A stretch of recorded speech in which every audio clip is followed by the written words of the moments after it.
ملک میں پانی کی قلت کی وجہ سے دریاؤں میں پانی کی کمی کے حوالے سے اس سال اپریل سے اب تک پنجاب کو 22% پانی کم ملا جبکہ سندھ کو 17% پانی کم مل سکا۔ یاد رہے کہ پنجاب ملک کا 75% اجناس پیدا کرتا ہے، پھر بھی پانی کی کمی میں سندھ کو زیادہ پانی دیا گیا، جبکہ سندھ حکومت مسلسل پروپیگنڈا کر رہی ہے کہ پنجاب نے سندھ کا پانی چوری کر لیا ہے۔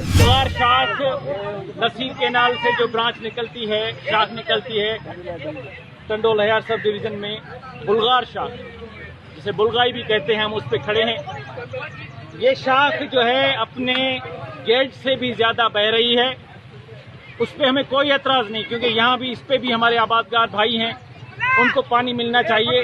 لیکن جو سلوک ان آبادگاروں کو اسپیشل ٹریٹمنٹ دی جا رہی ہے وہ سب آبادگاروں کو دی جائے۔ اس حوالے سے سکھر بیراج سے روزانہ 16,000 پانی گزرتا ہے، جبکہ پانی کوٹری بیراج تک پہنچتے پہنچتے 50% تک چوری ہو جایا کرتا ہے، جبکہ پانی کی چوری میں بڑا ہاتھ سندھ کے وڈیروں کا ہے، جو اپنی جاگیروں کو سیراب کر کے چھوٹے کسانوں اور زمینداروں کو پانی کے حق سے محروم رکھتے ہیں۔ میں گزارش کرتا ہوں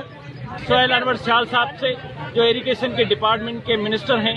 کہ سہیل انور سیال صاحب سب آبادگار جو ہیں، دوسروں کی شاخیں بند ہیں، 15 دن 21 دن تک بند ہیں، ان کے وارے نہیں آ رہے، پیاز کی پکائی نہیں ہو رہی، باغوں کو پانی نہیں آ رہا، ان کے وارہ بندی ہو رہی ہے، اس شاخ پہ وارہ بندی نہیں ہو رہی۔ یہ ہتھرادو مصنوعی کھوٹ ہے، اس کو ایڈریس کریں۔ ہماری ادی فریال ٹالپور صاحبہ سے بھی اپیل ہوگی کہ ادی فریال ٹالپور صاحبہ، آپ کی زمینیں بلغار شاخ پہ ہیں اور ٹنڈول ہیار میں مختلف دوسری جگہوں پہ بھی ہیں، یہاں بلغار شاخ پہ آپ کی زمین کی وجہ سے جو ہے وہ یہ شاخ بہ رہی ہے۔